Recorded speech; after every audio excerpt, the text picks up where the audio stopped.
Լոս Անջելեսի Boyle Heights-ում հսկայական պահեստի հրդեհը շարունակվում է, պահեստում կա 85 միլիոն ֆունտ մթերք, այն սկսել է փչանալ, առաջացնելով վտանգավոր կենսաբանական թափոն։ Կալիֆորնիայի նահանգապետ Նյուսոմը հայտարարել է արտակարգ դրություն, Լոս Անջելեսի քաղաքապետ Բասը հաստատել է այդ որոշումը։ Կրակի դեմ պայքարում հրշեջները օգտագործում են նաև ուղղաթիռներ, հրդեհը սկսվել էր նախորդ շաբաթվա սկզբից։ Որոշ հատվածներում հրշեջները հաջողության են հասել, սակայն պահեստի ներսում պարբերաբար առաջանում են կրակի նոր օջախներ։ Պատասխանատուները կարևորում են, որ հաջողվել է վառվող պահեստից հեռացնել ամոնիակը եւ այլ քիմիկատներ։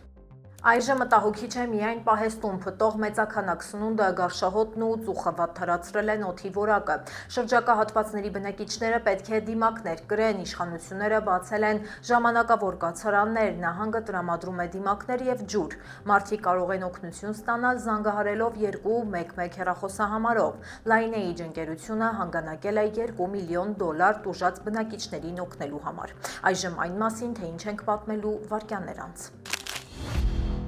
Թրամփի սպառնալիքը Շվեյցարիայի բանակցությունների գլխավոր թեմա, ինչ են քննարկել ու արդյոք կհաջողվի 60 օրվա ընթացքում պայմանավորվել։ Չստացված լուսանկարը միջազգային սպառնալիքի պատճառ, որ ոլորտներում է հեշտ աշխատանք գտնել, եթե հենց այս պահին Լոս Անջելեսում ես ու աշխատանք ես փնտրում։ $1 ծովային զբոսանք Լոս Անջելեսի ամառային նվերը։ Դիմավորեք Հայաստանի բասկետբոլի հավաքականին Լոս Անջելեսում, երբ ու որտեղ կկայանա խաղը եւ ինչ է Էլ Նինյոն, մանրամասները կպատմի Մանու Հարությունյանը։ Բարև ձեզ, ես Լենա Կարապետյանն եմ, դուք միացել եք Glendale News-ին, եթե ուզում եք աջակցել մեզ, բաժանորդագրվեք մեր ալիքին եւ իհարկե անպայման լայքեք տեսանյութը, իսկ հիմա անցնենք օրվա թեմաներին։ ԱՄՆ-Իրան բանակցությունները Շվեյցարիայում գտնվում էին ձախողման եզրին, դրանք սկսվել են առանց ձեռքսեղմումների ու համատեղ պաշտոնական լուսանկարի։ Գլխավոր պատճառը դարձել էր Թրամփի սպառնալիքներն ուղղված Իրանին, Իրանը բողոքել էր դրանց դեմ, անգամ որոշ ժամանակով դադարեցրել բանակցությունները։ Քննարկումները վերսկսվել են ընդմիջումից հետո ամերիկյան պատվիրակությունը գլխավորել է փոխնախագահ Վենսը։ Կողմերը Շվեյցարիայում քննարկել են միջուկային զենքի հարցը։ Բանակցությունների պահին Լիբանանում Իսրայելի եւ Հեզբոլլահի միջև մարտերը շարունակվում էին։ Թեհրանը պնդում է, որ Իսրայելը դադարեցնի Լիբանանում հարձակումները։ Վաշինգտոնն էլ մեղադրում է, որ Իրանի կողմից հովանավորվող Հեզբոլլահն է Լիբանանում իրավիճակը սրում։ Ամեն դեպքում հաջողվել է կազմել ԱՄՆ-Իրան բանակցությունների 60-օրյա ճանապարհային քարտեզը։ Տեխնիկական քննարկումները կշարունակվեն այս շաբաթվա ընթացքում, հիմնական միջնորդները մնում են Պակիստանը եւ Քաթարը։ Գլխավոր հարցերից մեկը Հորմուզի նեղուցի լիարժեք բացումը դեռ մնում է անորոշ։ Թրամփը պնդում է, որ նեղուցը բաց է, իսկ Թեհրանը հայտարարում է, թե նեղուցը կրկին փակում է, քանի որ Իսրայելը կրկին հարվածել է Լիբանանին։ Հյուրընկալությունը հայերիս մշակույթի անբաժանելի մասն է եւ իհարկե հյուրընկալության մեջ մեծ դեր ունի ախորժելի ու որակյալ սնունդը։ Հենց այս ծառայությունն է մատուցում այսօրվա մեր հաղորդման հովանավորը։ Բոլորիս արդեն հայտնի եւ մեծ վստահություն վայելող Vivaldi Catering-ը առաջարկում է փաթեթներ սկսած 5 հոգին $150-ից։ Նշեմ, որ 10 հոգու համար նախատեսված փաթեթը ամենասիրվածն ու պահանջվածն է եւ այն կարող եք ձեռք բերել ընդամենը $300-ով։ Ցանկանում ենք նշել, որ հենց Vivaldi Catering-ի ինստագրամյան էջում պատկերված սպասքով եւ փաթեթավորմամբ էլ ստանալու եք ձեր պատվերները։ Իսկ եթե պատվիրելիս նշեք, որ Vivaldi Catering-ի մասին տեղեկացել եք Glendale News-ից, պատվերի հետ կստանաք լիովին անվճար մրգերի ասորտի։ Նշեմ, որ այս առաջարկը ուժի մեջ է միայն ամռան ամիսներին։ Պատվիրելու համար զանգահարեք 707 771 7771 հեռախոսահամարով, իսկ ինստագրամյան էջը կարող եք գտնել այս տեսանյութի ներքևում ներածության բաժնում։ Այժմ շարունակենք թողարկումը։ Լուսանկարվելու թեման դարձել է միջազգային սկանդալի պատճառ, որի կենտրոնում են ԱՄՆ նախագահն ու Իտալիայի գեղեցկուհի վարչապետը։ Թրամփ-Մելոնի սուր վեճը շարունակվում է։ Նախագահը պնդում է, որ վարչապետը խնդրել է լուսանկարվել իր հետ։ Մելոնին այդ հայտարարությունը կեղծ է անվանել։ Թրամփը քննադատել է Իտալիայի դիրքորոշումը Իրանի դեմ պատերազմում։ Նա պնդել է, որ Իտալիան չի համագործակցել ԱՄՆ-ի հետ։ Իտալիայի վարչապետը կտրուկ է պատասխանել նախագահին։ Այս անհիմն հարձակումները անիմաստ են, գրել է Մելոնին։ Նա շեշտել է, որ իր վարկանիշը Թրամփի գործը չէ։ Իտալիայի արտգործնախարարը չեղարկել է ԱՄՆ կատարելիք իր այցը։ ԱՄՆ-ի եւ Եվրոպայի միջև հարաբերությունները վաղուց են լարված։ Պատճառները առևտրային քաղաքականությունը եւ Իրանի հետ հակամարտությունն են։ ՆԱՏՕ-ի գագաթնաժողովը կանցկացվել կկայացվի հաջորդ ամիս Թուրքիայում։ Բարդ հարաբերությունները հաշվի առնելով չեն բացառվում Վաշինգտոնի եւ եվրոպացի գործընկերների միջև նոր սկանդալներ։ ԱՄՆ-ի զինված ուժերը հարվածել են ևս մի նավակի, որը կասկածվում էր թմրանյութերի տեղափոխման մեջ։ Զոհվել է 2 մարդ, 6-ը ողջ են մնացել, նրանց ճակատագիրն անհայտ է։ Թմրակարտելների որսը ամերիկյան ուժերը սկսել են 2025-ի սեպտեմբերից, ընդհանուր առմամբ կատարվել է ավելի քան 60 հարված։ Դրանց հետևանքով զոհվել է 210-ից ավելի մարդ, սակայն զինվորականները ապացույցներ չեն ներկայացրել, որ նավակները իսկապես թմրանյութ են տեղափոխել։ Քննադատները կասկածի տակ են դնում հարվածների օրինականությունը, նրանք պնդում են, որ թմրանյութերը հիմնականում տեղափոխվում են ցամաքային ճանապարհով։ Ամերիկացի օրենսդիրները պահանջում են հրապարակել հարվածների տեսագրությունները։ Իրավաբանները պնդում են, որ նման գործողությունները անօրինական են։ Պենտագոնի վերահսկող մարմինը ստուգումներ է սկսել։ Այն կուսումնասիրի, թե արդյոք պահպանվել են թիրախավորման կանոնները։ Իրավիճակը մնում է չափազանց վիճահարույց, սակայն Թրամփը հրահանգը չի փոխել։ Ամերիկյան ուժերը կշարունակեն ոչնչացնել կասկածելի համարվող նավակները։ Լոս Անջելես վերադառնանք ու կրկին հսկա պահեստում շարունակվող հրդեհն է թեման։ Ինչպես եւ որտեղ կարող են օգնություն ստանալ Բոյել Հայթսի հրդեհից տուժածները։ Հրատապ օգնությունը տրամադրում են Լոս Անջելեսի քաղաքային իշխանությունները, հատկացնելով անվճար դիմակներ եւ օդը մաքրող սարքեր։ Կալիֆոռնիայի օդային ռեսուրսների խորհուրդը տրամադրում է տեխնիկական մասնագետների։ Տեղում գործում են նաև ժամանակավոր ապաստարաններ, դրանք գտնվում են Բոյել Հայթս թաղամասի Պեկան հանգստի կենտրոնում։ Ապաստարան կա նաև Լոս Անջելեսի City Terrace այգում։ Uber ընկերությունը նույնպես աջակցում է տուժածներին, այն առաջարկում է անվճար 2 երթևեկություն դեպի ապաստարաններ։ Այս առաջարկը գործելու է մինչև հունիսի 27-ը, զեղչը կազմում է մինչև $40։ Իշխանությունները հորդորում են հետևել պաշտոնական ցուցումներին։ Օգնությունը շարունակվում է հասանելի մնալ։ Կրակն արդեն վտանգավոր չէ, սակայն ծուխը մնում է առողջության համար լուրջ սպառնալիք։ Հատուկ զգուշացում է տարածվել խրոնիկ հիվանդություններ ունեցողների համար, անգամ թեթև ծուխը կարող է նրանց համար վտանգավոր լինել։ Հուլիսի 1-ից Կալիֆոռնիայում ուժի մեջ են մտնում նոր օրենքներ աշխատավարձերի ապահովագրության, սննդի եւ կրթության վերաբերյալ։ Փոփոխությունները կտարածվեն Լոս Անջելեսի բնակիչների մեծ մասի վրա։ Աշխատավարձի նվազագույն շեմը բարձրանում է, Լոս Անջելեսի շրջանում այն դառնում է $18.47, գործող $18.42 դիմաց։ Հյուրանոցների աշխատողները կստանան ավելի շատ, օրինակ Լոս Անջելեսում այն հասնում է $25։ Առողջապահության ոլորտում նույնպես կան նոր դրույքաչափեր։ Խոշոր հիվանդանոցներում այն սահմանվել է $25։ Նորություն կա ապահովագրության ոլորտում, խոշոր գործատուները պետք է ապահովագրեն անպտղության դեմ բուժումը։ Սննդամթերքի պիտակավորումը դառնում է ավելի հստակ։ Ռեստորանները պետք է նշեն հնարավոր ալերգենների մասին։ Դպրոցներում սահմանափակվում է սմարթֆոնների օգտագործումը։ Ընդունվել է հեռախոսազուրկ դպրոցների մասին ակտը։ Աշակերտների քարտերի վրա կլինի ճգնաժամային թեժ գիծ։ Պատասխանատուները հորդորում են նոր օրենքներին ծանոթանալ պաշտոնական աղբյուրներում, քանի որ դրանց գործունեությունը սկսվելու է առաջիկա ամսվա ընթացքում։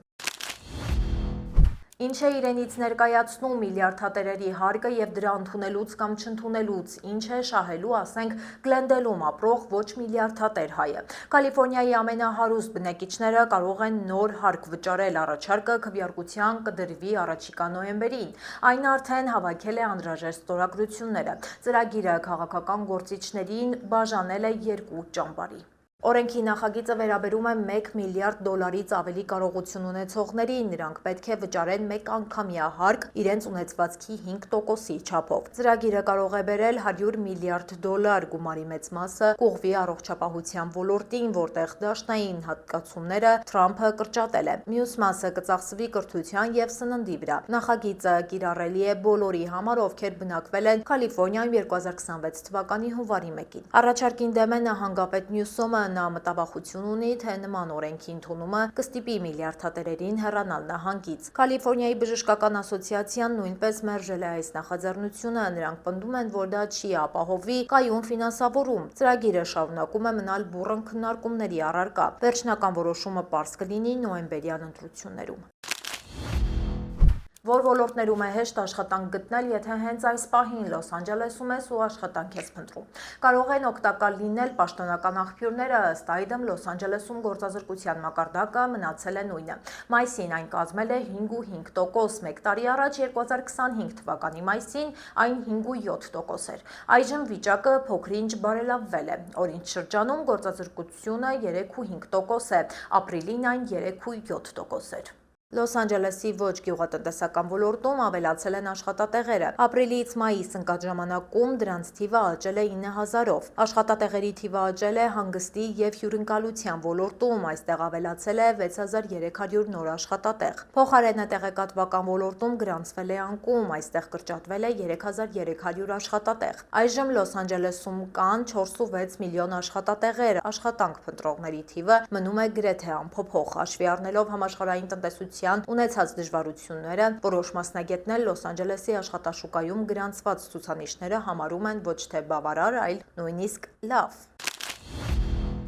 Նևադայի անապատում կկառուցեն աշխարհի ամենազգայուն ռադիոաստղադիտակը 1650 առանձին ալեհավաքով։ Այն կուսումնասիրի սև խոռոչները և հեռավոր տիեզերքը։ Նախագիծը ղեկավարում է Կալիֆոռնիայի տեխնոլոգիական ինստիտուտը, յուրաքանչյուր ալեհավաք կունենա 20 ոտնաչափ լայնություն։ Ամբողջ համակարգը կզբաղեցնի ավելի քան 123 քառակուսի մղոն տարածք։ Նախագիծը կավարտվի մինչև 2023 թվականը, այն կաշխատի շատ արագ և կստանա բարձրորակ պատկերներ։ Գիտնականները փնտրել են հանգիստ վայր, որտեղ չկան բջջային կապի աշտարակներ։ Նևադայի անապատն իդեալական է այս աշխատանքի համար։ Աստղադիտակը այնքան զգայուն է լինելու, որ կզգա անգամ արևի հեռավորության վրա գտնվող բջջային հեռախոսը։ Կալիֆոռնիայի Բիշոփ քաղաքի մոտակայքում արդեն կառուցվել են 2 փորձնական սարք։ Նորաստեղծ աստղադիտակը գիտության մեջ կբացի նոր դարաշրջան։ Աստղագետները կկարողանան տեսնել տիեզերքի այնպիսի խորքեր, որոնք մինչև այսօր չեն ուսումնասիրվել։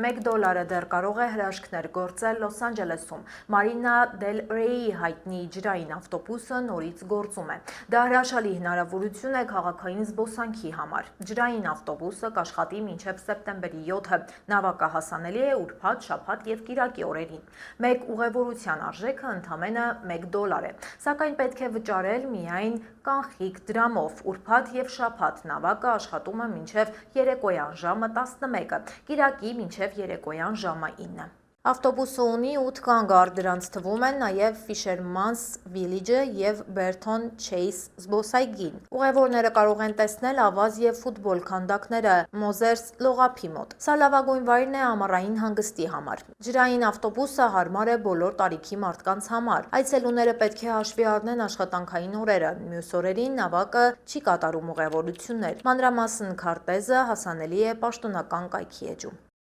Այժմ եկեք տեղափոխվենք մեր Facebook-յան էջ, որտեղ ունենք հրապարակումներ, որոնք վստահ եմ կհետաքրքրեն ձեզ։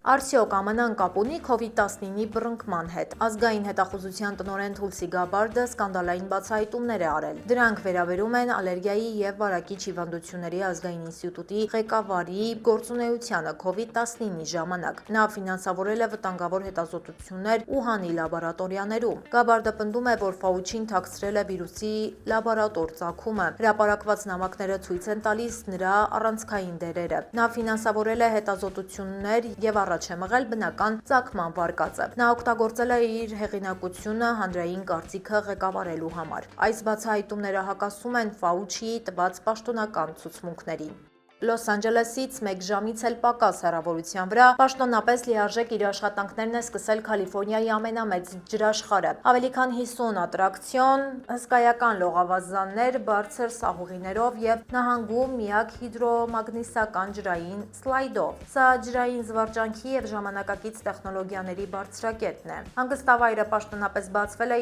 2026 թվականի սեզոնի համար հարավային Կալիֆոռնիայում բարձր ջերմաստիճանների հաստատման ֆոնին։ Արագընթաց ատրակցիոններից մինչև հանդարտ սահուղիներ և երեխաների համար նախատեսված զվարճանքներ։ Սա արդեն ավանդաբար Լոս Անջելեսի ու շրջակա բնակավայրերի ամենաայցելվող վայրերից մեկն է ամառային ամիսներին։ Հայաստանի բասկետբոլի հավաքականը կխաղա Լոս Անջելեսում, մրցակիցը լինելու է Իռլանդիայի ընտրանին։ Խաղը տեղի կունենա հունիսի 27-ին Լոս Անջելեսի Քալ Սթեյթ Տելե համալսարանի մարզադահլիճում։ Մեր թիմը պատրաստ է մեծ հաղթանակի, նշում են կազմակերպիչները։ Անցյալ տարի Հայաստանի թիմը հաղթել էր 92-91 հաշվով, այս խաղը Հայաստան գիշերվա մի մասն է։ Մարզադահլիճի դռները կբացվեն ժամը 16-ին, խաղը կմեկնարկի ուղիղ ժամը 17-ին։ Դահլիճում կլինեն նաև հուշանվերներ ու սնունդ, բացի խաղից կլինեն շոու ծրագրեր եւ երաժշտություն։ Միջոցառմանը կմասնակցեն նաև հայտնի անձինք։ Տոմսերը վաճառվում են tickets.armeniabasketball.com կայքում։ Ես ձեզ հրաժեշտ եմ տալիս, իսկ Մանու Հարությունյանը կպատմի Էլ Նինյո կոչվող երևույթի մասին։ Բարև ձեզ։ Այս օրերին ամեն երկրորդը խոսում է Էլ Նինյոյի մասին, բայց քչերն են պատկերացնում ինչ է դա։ Երբ ասում ենք փոթորիկ, կարկուտ, տորնադո, կարծես ամեն ինչ պարզ է, բայց հանկարծ Էլ Նինյո պարզվում է այդ արտասովոր անվան տակ մի բնական երևույթ է, որը կարող է գրեթե ամբողջ աշխարհում ջրհեղեղ կամ երաշտ առաջացնել։ Սա առանց չափազանցության մոլորակի եղանակի դիրիժորն է։